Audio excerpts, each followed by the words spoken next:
I try to be pretty consistent on the channel in terms of the weight of the games that I treat, but I play some lighter games and enjoy some lighter games than I would treat on the channel. So this video is going to discuss briefly 5 lighter games, lighter solo games that I really enjoy that you might as well. Some of them are old, some of them are new, and we'll get right to it.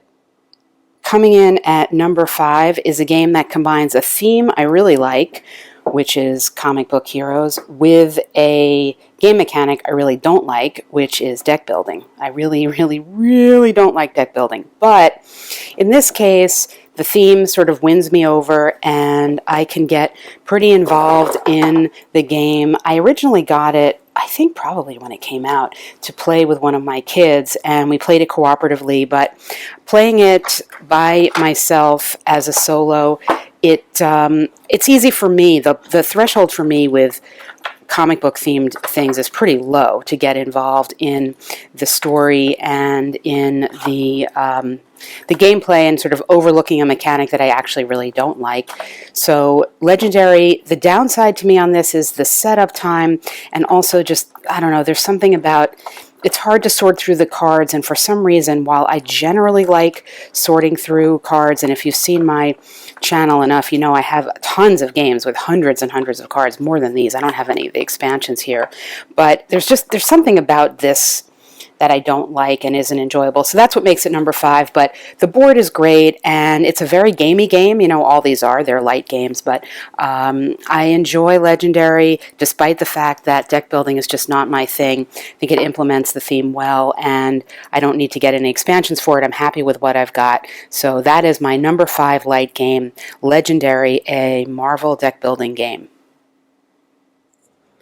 And coming in at number 4 is a new game, the Dresden Files cooperative card game. This is based on the book series by Jim Butcher, designed by Eric Vogel, and it is, as the box says, a cooperative card game.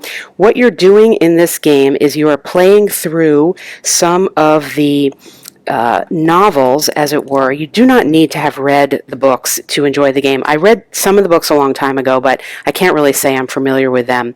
And the books are represented by packs of cards that have foes and various cases and obstacles and advantages that you need to overcome.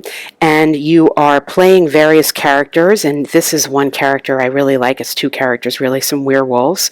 You also are obviously playing the Harry Dresden character each time out, and there is a game board that you put out here, and let's see if I can show this to you. You don't actually really need this. If you want to make the footprint smaller, you don't need it, but you're playing through, you have to get through as many of these 12 cards that come from the book story as possible using your character traits, and you're playing it cooperatively. So you're playing, if you play by yourself, you're running 3 characters basically is the recommended number, and each character is a pre-made deck which has various, these are some attack cards that are used to overcome foes.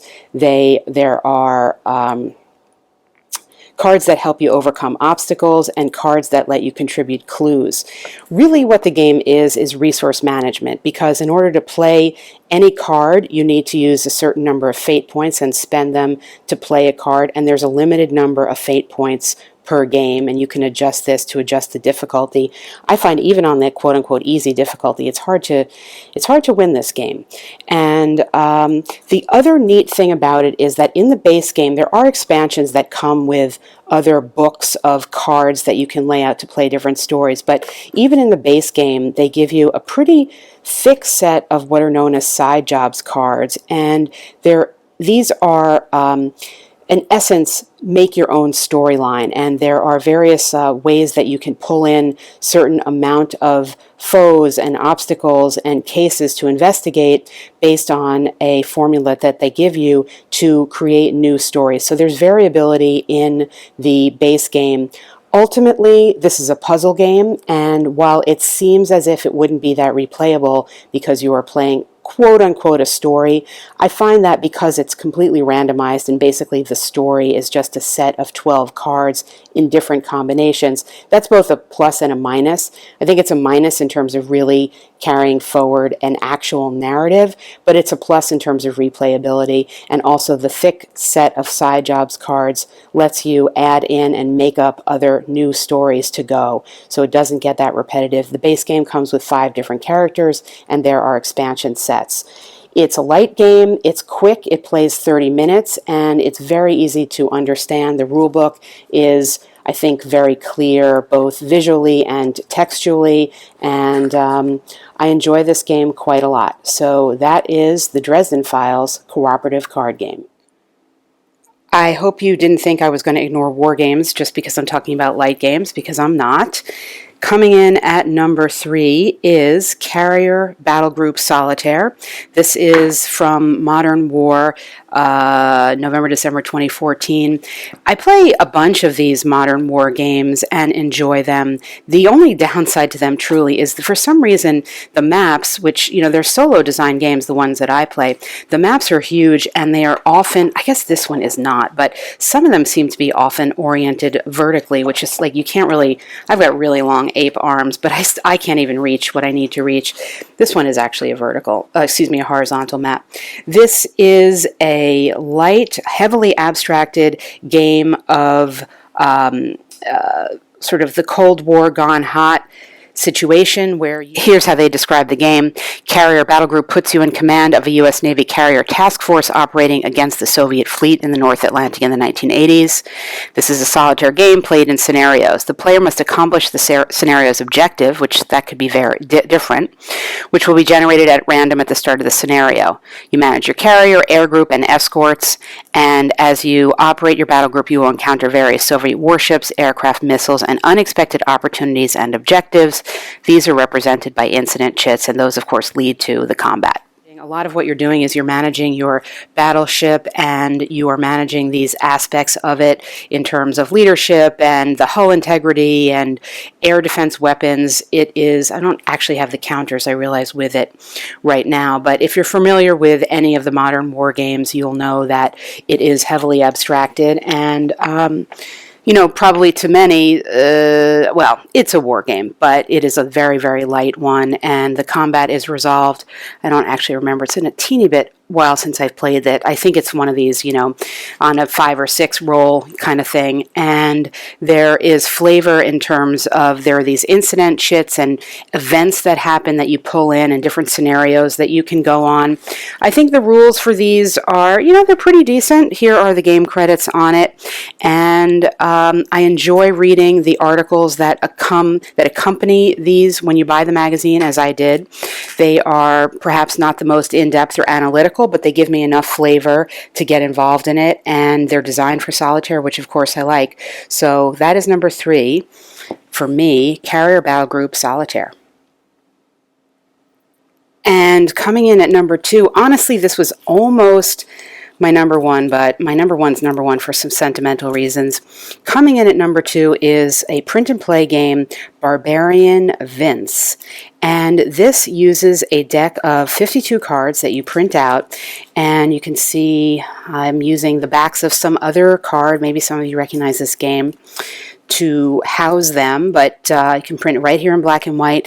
There are map cards, there are quests. This is an adventure game that makes really effective use of, you know, it's kind of small print, but really effective use of the 52 cards, because the cards also can be double as various items that you can hold in your hand, and they also, you don't need dice for this game because you can use these randomized numbers that are also provided for you, and basically you're going around, you're having various encounters, and you are going to various locations based on these maps and the card hand. So there's a little bit of card management here. I'm not going to spend time going into the rules. The website of the designer has some great rules on it. You can see everything you would need to see as to whether this game is one for you, but you have common items, there are uncommon items as well, and I just Love this game. It's the portability is a big factor in it because I can just grab it and take it with me. Certainly, I mean, I haven't played it enough that I've encountered everything, but I've played it enough that I will encounter some things that I've seen before. So I suppose there is that to consider in terms of replayability. But it's a P&P game, and there's a lot of thought that went into this game. And honestly, I have paid money, good money, for allegedly professionally designed games that don't come close to the thoughtfulness and depth that this light adventure card game offers. So that's number 2, Barbarian Vince. And coming in at number 1 as my all-time favorite light solo game is Return of the Heroes. This is a game that, it's an adventure game, as you can probably tell. Experience exciting adventures. This game can be played competitively. It can also be played solo. And it is I'm going to just show you. The components in it are fantastic. It has a modular board that you can set up either according to alphabetical, or you can just completely randomize it. And you have these represent the D6 roll you need to get. Here's actually a lake you need to get onto that boat to cross around. You're going around and trying to complete adventures. You have a character with various attributes that get built up or taken down over the course of the game. It has some wonderful gems for I guess that's the life. I can't actually remember. It's been a while since I played this, whether that is nice black and gold wooden D6s, and here are your characters. The components are just great. There are counters in here that give you some of the adventures that you're doing. There's magic items on the map, and you are ultimately, well, here are some of them that you can see. These are your boss monsters, and I think these are items that come, let's see, what is that? Yes, these are little mini quests that you can go on if you choose to. There are some various magic items that various characters have, and then there are things that you pick up along the way. So if you get on this horse, it's going to give you some more movement. It is a game that the sentimental aspect for me is that my oldest got into adventure gaming through this game. We played this, and it was very child friendly. But if you play by yourself and you can run 4 different characters, for example, here's an example of some of the quests that you could be going on. It's, pick up and deliver kind of situation for some of them. Some of them are searching for things and doing some encounters, and then eventually you build up. No matter what you do, eventually you're sort of building yourself up to fight the boss monster. So it's a good introduction to the concept of an RPG and leveling up a character and getting ready to have a major encounter, and also doing side quests and some of the bigger quests. And the components are just very pleasurable to deal with, and when you have this whole map laid out, it is it's pretty cool. And so that is number 1 on my list of light solo games, and I hope that you've enjoyed the video. As always, thanks for watching.